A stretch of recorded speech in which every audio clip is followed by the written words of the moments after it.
So I'll keep this brief. My sister, 30, and I, 29 male, had a falling out when she had a long ongoing relationship with my girlfriend back when we were in high school 12 years ago. My ex-girlfriend was in the closet and said she had a long-time crush on my sister and was using me to try and get close to her. My sister had been out to my father, our mom died years ago, who was doing his best to be supportive of her, but was struggling. I want to mention my dad always had an issue with cheating in a relationship, and it told me that if I ever cheated on my girlfriend at the time, he would disown me. One day, I walked in on my sister and my girlfriend going at it and was heartbroken. They tried to explain to me that they were sorry about what happened, and my sister seemed remorseful, but said the two of them had strong feelings for each other. But I didn't want to hear it. I just left after breaking up with my girlfriend, mostly since I just wanted the last word. Now at dinner, my father could see that I was upset and asked me, and given how upset I was, I just blurted out what happened.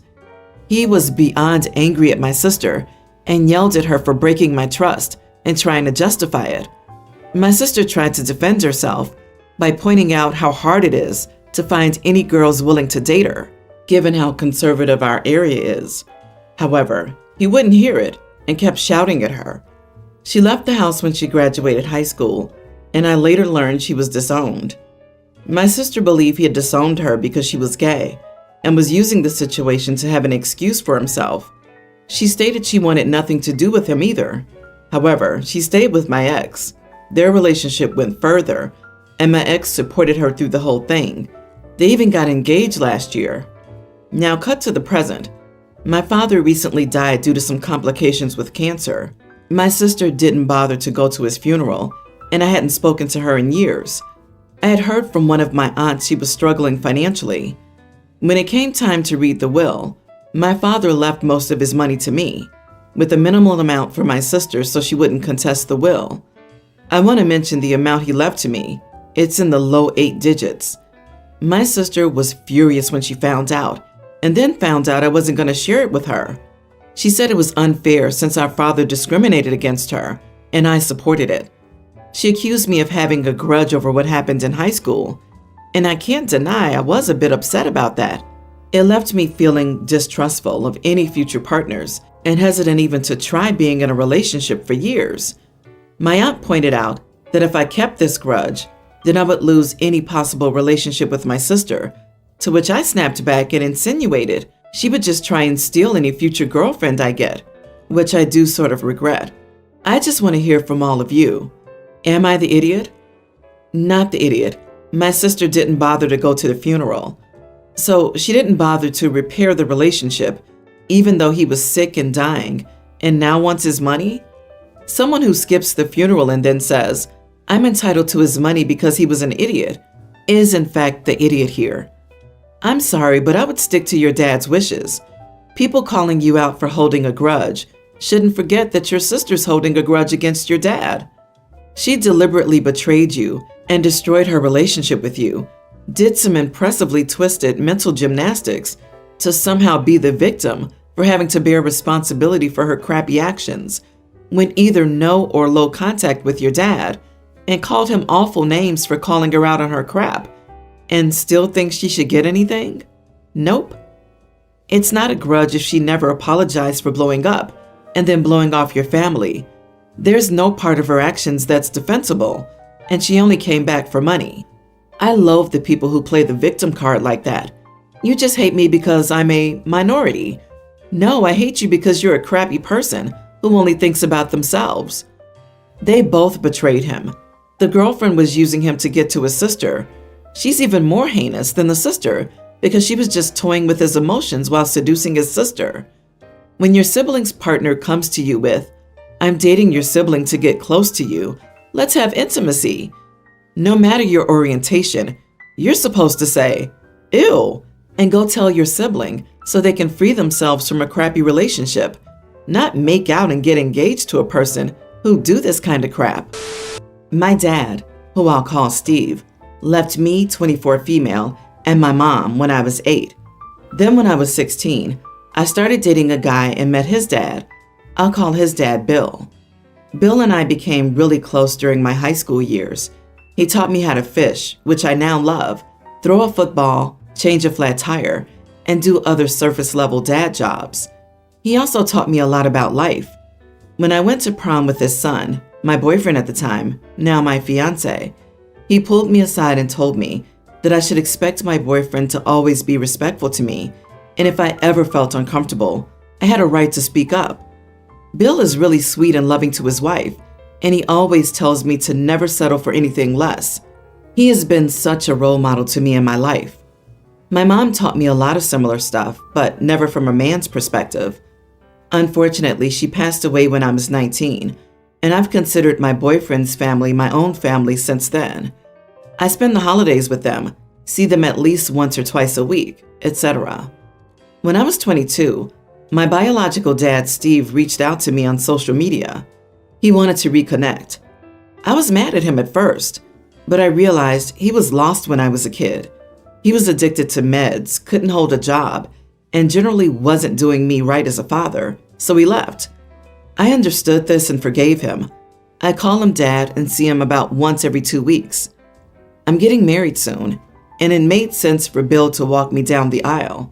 It's not like he's giving me away since I'm joining his family, but he's been my male role model for my entire life, so I wanted him by my side on the big day. So he and his wife will walk with my fiancé down the aisle, then he'll walk back and down the aisle again with me. The other day I was talking about wedding stuff with Steve, bio dad, and he said, "I'm so excited to walk you down the aisle finally." I was confused, and I explained that Bill would be walking me down the aisle. I explained that Bill had been more of a dad to me over the past decade than Steve has. Steve got really angry. He said that we had made up, and he had gotten his life back on track, and it seemed like I was excluding him from an important moment. He threatened not to even come to my wedding, and then he stormed out of the restaurant.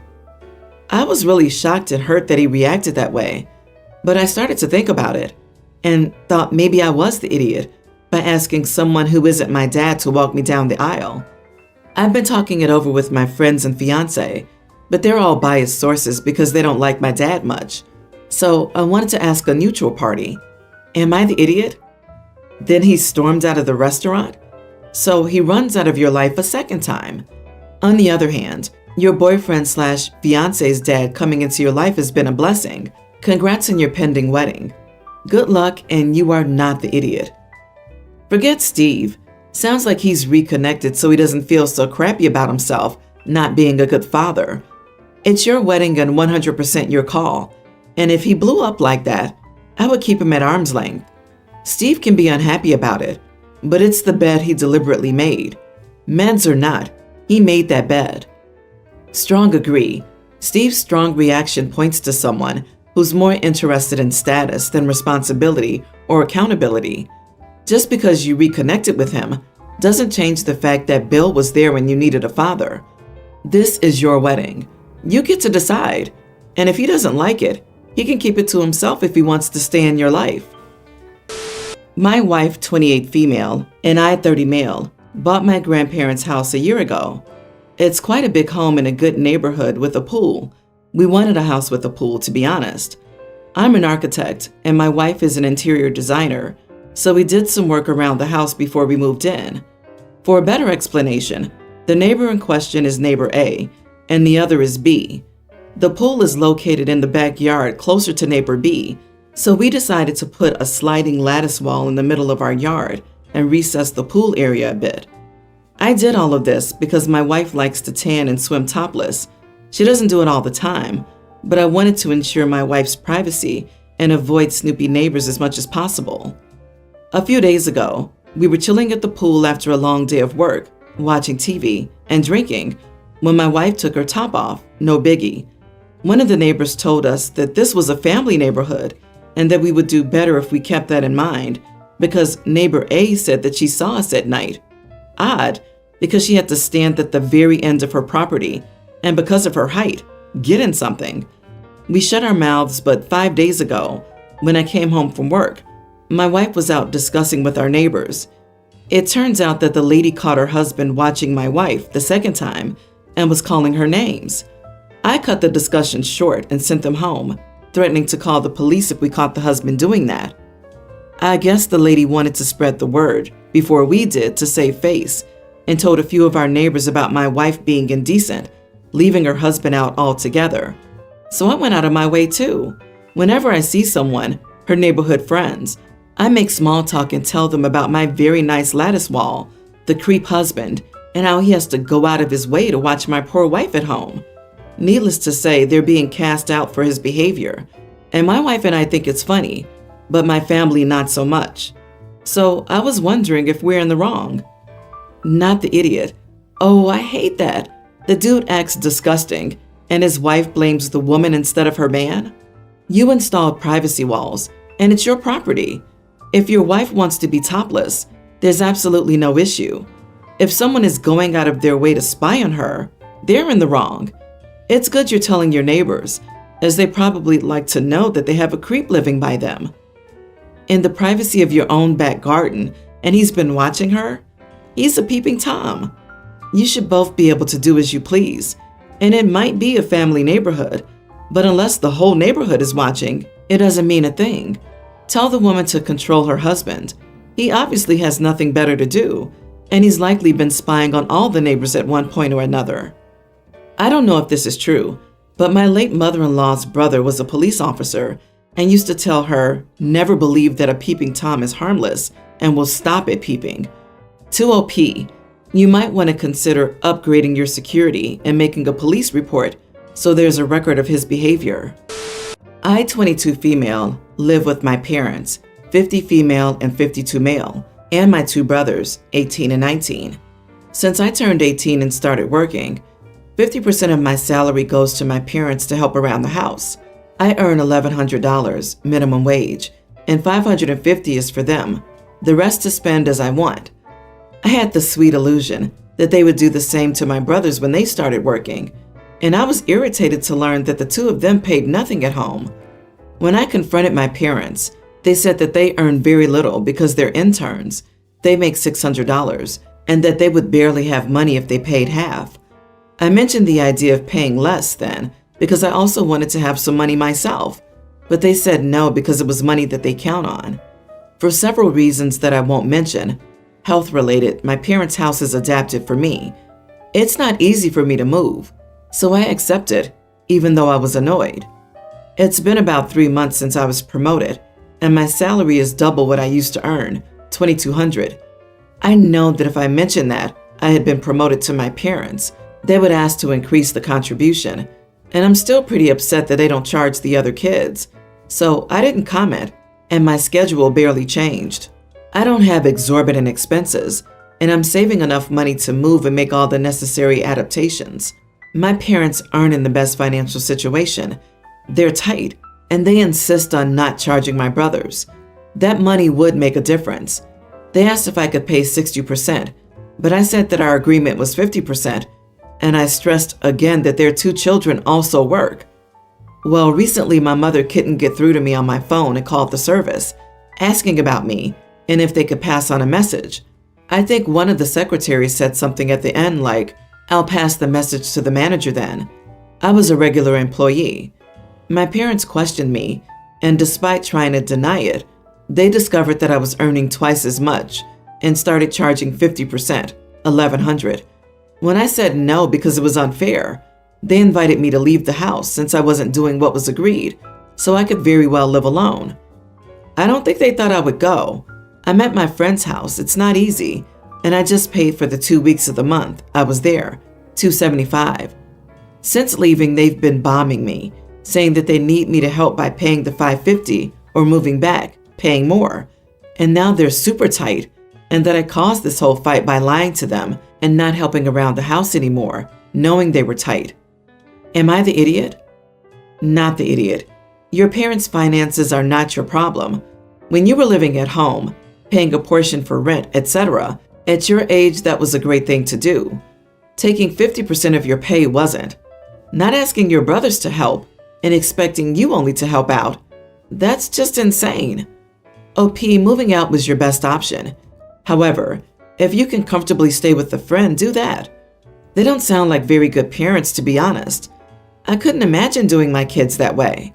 I want them to have bright futures, and taking money from them that they're trying to save up would be horrible. Focus on your future and let them focus on theirs. They were fine with the $550, but as soon as they learned you got the raise, they wanted more. 60% of your previous pay is $660. That leaves you with $440, less the money your brothers can't afford to spare.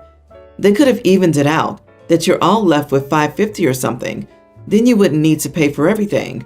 But it's either a broken calculator or they intentionally want to limit your finances, which is slightly concerning. Is it because they're male and you're female? I don't know the reason, but I cannot overemphasize favoritism. You've paid half your salary for 4 years. That's enough.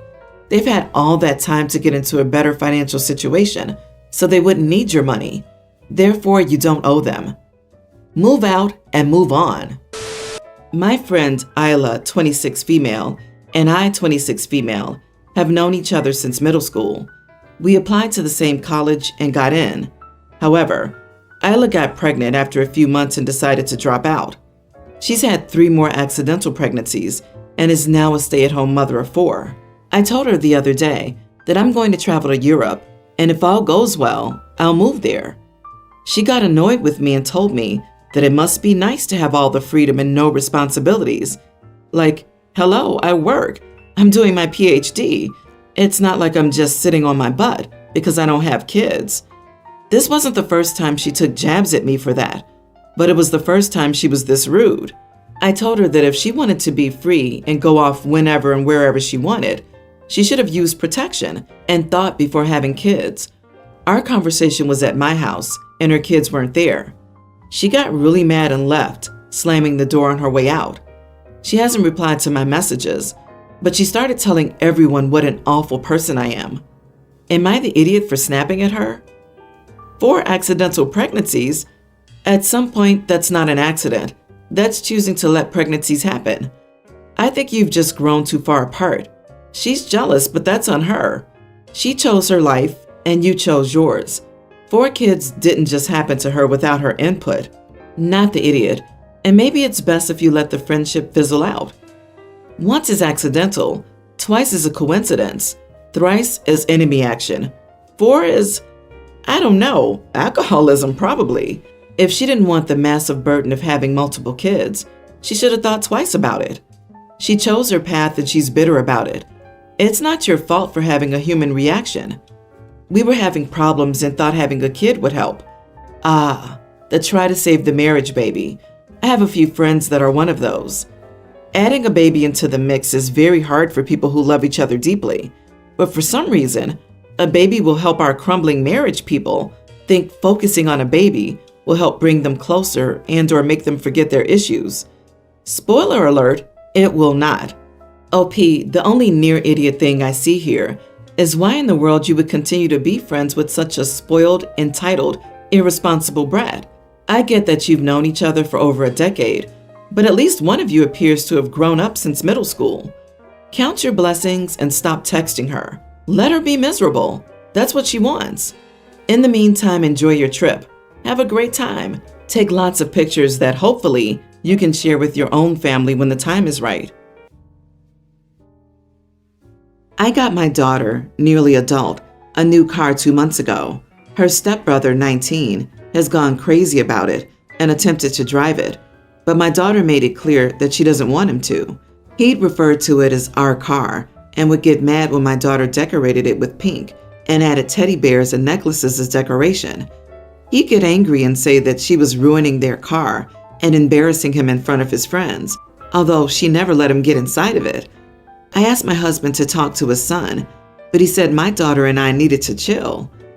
Fast forward to this past Friday.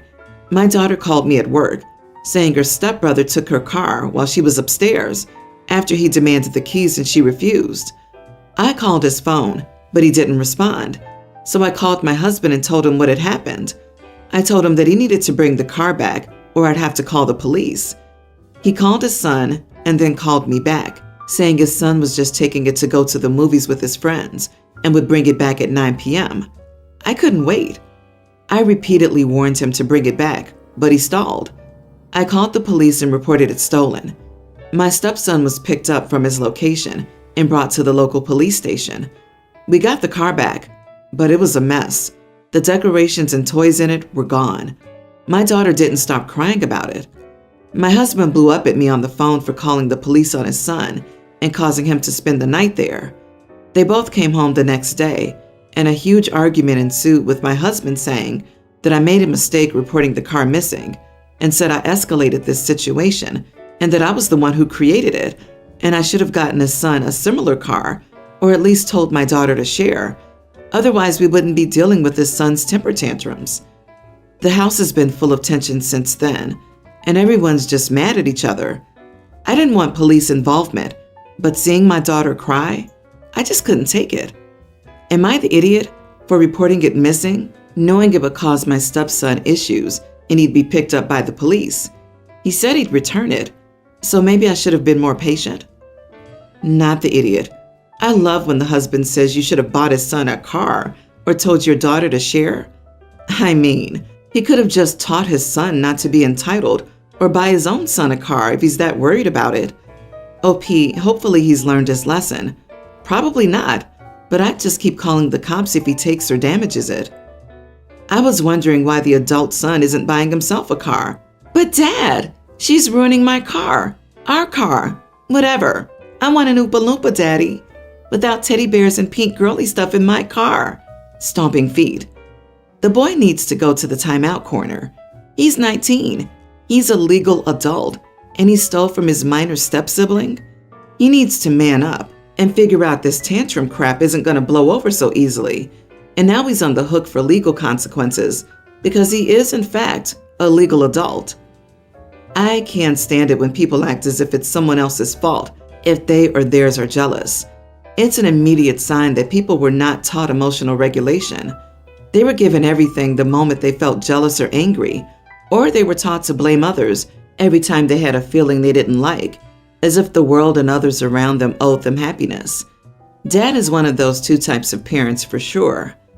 You have a stepson problem, but you also have a husband problem. This adult son should have been shut down on day one by his father for acting like this was some joint ownership car. It was not his. It is not his. If he wants a car, he can get a job and buy one or beg Daddy for one. If Daddy can't or won't provide, it is not your responsibility to provide for his deficiencies. This is a hill to die on because it'll happen again if this 19-year-old man doesn't quit with his entitled behavior and keeps getting backed up by his father. That car was stolen and vandalized. Tearing down her decor on the inside for no good reason was spiteful and criminal. OP, you are the idiot for marrying and subjecting yourself, and more importantly, your daughter, to the environment created by your husband and stepson. Get a divorce and get them as far away from your daughter as possible. I, 28 female, am a mother of a wonderful preteen son. This whole thing happened last April, but I'm still getting complaints. So here I am asking strangers for a judgment on the internet. So last year was my kid's first year in big kid school, as he calls it, since his first grade coincided with the global issue. We are not in the best place financially, like most families. Our consumer debt piled on, and we're throwing every spare cent at it. So when it was time to throw him a party, I only invited 5 of his classmates, the ones he considered his friends. For the others, I sent 24 cupcakes and juice boxes to class. The invites were delivered to their houses and not in front of the other kids. As I said, money was tight, so I got creative.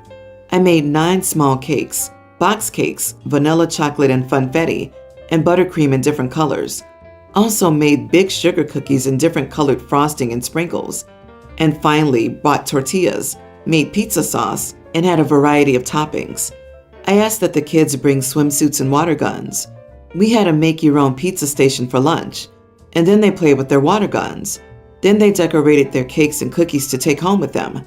That was a Saturday. Well, the next Monday, the kids would not stop raving about how fun the party was, how it was the best birthday party ever. The other kids were not happy not to be invited. At Pickup Tuesday, a couple of moms confronted me about not inviting their kids. I said that I was sorry, but it was a small party for his close friends only. They kept complaining about me excluding their kids. I didn't take it seriously then. But now it's a new school year, almost 6 months later, and I'm still getting the occasional comment thrown at me. So am I the idiot? Not the idiot. You invited 5 children. I'm honestly boggled at any parents who think it's okay to confront you about their child not being invited. That is absurd, honestly. In the real world, not everyone's going to get invited to everything. While it's never a fun lesson to learn, it's better to learn it early in life than to have a sense of entitlement that results in you acting like the parents in this story. If you'd invited 28 or 29 kids out of 30 kids in a class and just excluded 1 or 2, then that would be mean. But you had such a small number, and this wasn't about excluding anyone. It was just a very small gathering. That's normal and you did nothing wrong. It's a shame you're being treated so nastily over it. We would usually bring candy to school to share with the whole class, and then the party would be for close friends and family only. I don't know where this entitlement of demanding an invitation started, but not many people can feed and entertain 20 plus children. It looks like some parents nowadays are special. So I, 26 male, have a long-standing friend group. Most of us have been friends since high school. This girl named Zoe, 25, has been part of the group since college. We've hung out plenty of times, but I would describe our relationship as casual friends. We follow each other on social media and talk in the larger group, but never one-on-one. She's friends mostly with the girlfriends, but I had a low-key crush on her. Some of the women in the group know, but have kept it to themselves for my sake. But last month I drank too much and messaged her late at night about possibly hanging out. She messaged me back in the morning and said she'd like to hang out more, but just as friends. I told her I understood, but I knew what that meant, so I never reached back out. So my parents own a bar. Typically, I will bartend there on the weekends before I go out. My friend group are regulars at the bar. I'll send out text about what specials we have that night and invite people to come. So I sent out a big invite and included Zoe in it. She shows up and immediately starts talking to me. I was working, so I just moved along. I charged her full price the whole night, and she started complaining to the other girls about it, which ticked me off. Yes, sometimes I will give free stuff out to my friends, but it isn't all the time. Yes, I used to hook Zoe up a lot, but that was before she said we were friends. Then the second thing that happened was I invited a girl to come to the bar to pregame with us before we went out. Zoe saw me talking to this girl and decided to introduce herself entirely out of the blue. Then those two started talking at the bar, and it slips out that Zoe and I used to be good friends until I asked her out. The girl I invited wasn't happy, and I had to spend the next hour explaining that away. So the next time the group went out, I sent Zoe a text and told her to please not show up. She's more than welcome to meet us later, but I didn't want to deal with her at my bar. Her friends showed up at the bar this weekend and asked me to talk. They said it was unfair not to invite Zoe because now she feels isolated. Our whole friend group hangs out there, so banning her is essentially banning her from the group. I said everyone could choose a different bar to hang out, and then they can invite whoever they want. But Zoe's weird and is causing issues, so it's her own fault. I've still been called an idiot, but my guys are on my side. Am I the idiot? You are the idiot. Yeah, dude. Zoe's not the one making it weird. You made an intoxicated late-night move on someone who you even seemed to acknowledge you didn't have any reason to believe returned your feelings. When that, predictably, didn't work out the way you wanted it to, you immediately revealed that your friendship was entirely built on the hope that you'd get to be with her, and you're surprised she's not happy about this? Or that you're alienating every other woman you know with how you're handling the situation? Not the idiot. People aren't entitled to free drinks. So yes, guys stop buying drinks when they find out they aren't interested, right? I'm really confused about why this is bothering people so much. They aren't close friends, only casual friends in a friend group, and he isn't pursuing her anymore, so he stopped buying her drinks. He isn't punishing her. Not getting free drinks from someone isn't a punishment. Getting someone free drinks is a nice thing, not an obligation. He wasn't mean, he wasn't nice. He just treated her like any other acquaintance. Agree. I'm a female. If I told someone I wasn't interested, I wouldn't expect to continue to get free drinks. He didn't ban her after she said no. He banned her after she tried to ruin his chances with another woman. Oh, Pete, you still invited her to go out that night after she rejected you. And she's making a big deal out of the whole thing. Introducing herself out of the blue? Why? Because you weren't giving her attention and free drinks? She shouldn't be starting drama. All right, let's get right into it. My wife, 33, and I, male 34, have 2 beautiful daughters. We're currently expecting and recently found out the gender of the baby. It's a girl. Again, no biggie, I love girls, and I'm beyond happy. We visited my in-laws to make the announcement after dinner. We were all seated at the table when my wife told us the gender of the baby. My mother-in-law looked disappointed and didn't even try to hide it. That's fine. Gender disappointment, or whatever they call it, is fine. People are entitled to their feelings. You can't control that, right? Shrugs. However, she gave me a look and then flat out said, "A girl? Again? Something seems off here." Turns to me. "You know that men are responsible for the gender of the baby, right?" I replied, "So? You think I must be doing something wrong or something?" She responded, "No, but I'm just being honest here." I responded with, "It's fine, really, they're kids. Why would their gender matter? I don't plan on inbreeding them." Suddenly everyone started laughing, and mother-in-law went completely quiet. She excused herself to the bathroom and stayed there for a while. Dinner got awkward, like really awkward, and we had to go home. My wife started getting angry calls from her mom about me embarrassing and humiliating her with the stupid joke I made at the dinner table. She said I disrespected her in her own home. I told my wife that her mom was blatantly trying to blame me. My wife said that technically her mom was right and that men are responsible for the gender of the baby. I said, "So what? We learned this at school. Why bring it up?" My wife suggested I apologize to her mom and she'll talk to her, but I refused. Am I the idiot? Not the idiot. After my daughter was born, my ex thought it was a good idea to mention that he was disappointed the baby wasn't a boy and wouldn't carry on the family name. I told him that he could always hope she ended up an unwed mother and gave the baby her last name. He didn't think that was funny. Just because people are being more vocal about their gender disappointment now, thanks to gender reveal parties, doesn't make it okay. Preference for one gender over another and the related enforcement of gender roles does real damage to kids and society. We need to stop excusing people who express these feelings. Sure, people can't control their feelings, but they can control how they express them, especially around kids born the wrong gender. What's the end game with that comment? You've given her 2 beautiful, healthy granddaughters, with a 3rd on the way. Are you supposed to give your wife a divorce or pass to find another man to give her a boy, hopefully? Exactly. He's not intentionally denying his mother-in-law a grandson to be spiteful. He isn't returning on a promise to choose a boy this time.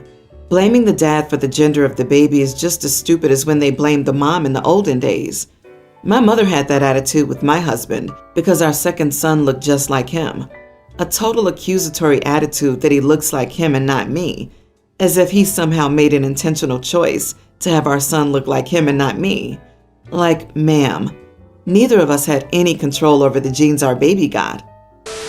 I know it doesn't sound good, but hear me out. I, 57 female, have a beloved yellow lab, 5 female, and a son, 26. Last year, my poor puppy girl tore one of her ACLs where we were out on a hike. Seeing my poor girl limp broke my heart, and the vet told me the only option was ACL surgery. I, of course, paid the $15K to get her fixed up, despite it being a pretty big strain on my finances. But honestly, my dog's health comes first. My son is a successful kid for the most part. He works full-time and lives on his own. He just recently turned 26, and I told him numerous times he'll have to get his own health insurance, as he's not allowed to be on mine anymore. He kept telling me he knew this and would handle it. Well, last weekend, my son was playing in one of his soccer games, and he got into a bad accident on the field and ended up tearing his ACL. He's now demanding that I help pay for his surgery because he couldn't send one email to HR to enroll in his workplace's health insurance. He says that this is my fault for not reminding him often enough that he's not on my insurance. I want to help him, but honestly, we have no idea what this will end up costing, and I was still pretty strapped for my sweet puppy girl's surgery last year. Plus, the Hubs and I would like to retire in a few years, and I'm not sure we can do that if we take on who knows how much medical debt. My husband agrees with me, but the rest of my family's blowing up my phone and saying I'm a huge idiot for not paying for the same surgery for my son that I paid for my dog. So, am I the idiot? Not the idiot. Firstly, your dog didn't have the option of getting her health insurance. Your son is too lazy to send one email is not your problem to fix. If your family's so worried about your son's surgery, then they can pony up the cash for it. OP, you didn't choose one or the other. The dog tore it first and you paid for the surgery. You expected your son to have his own health insurance through work. If you had chosen the dog over your son because the surgeries were at the same time and you could only afford one, I would see your son's frustration more. But this is a year later and you can't afford it. He didn't forget to enroll. He just didn't want to take the financial hit to his paycheck because health insurance is stupidly expensive. So he knew. He told you he knew with his words, and he's just unhappy with the very unfortunate consequences of a decision he made. Like many young folks, he probably thought health insurance was a waste of money, which it is until you need it.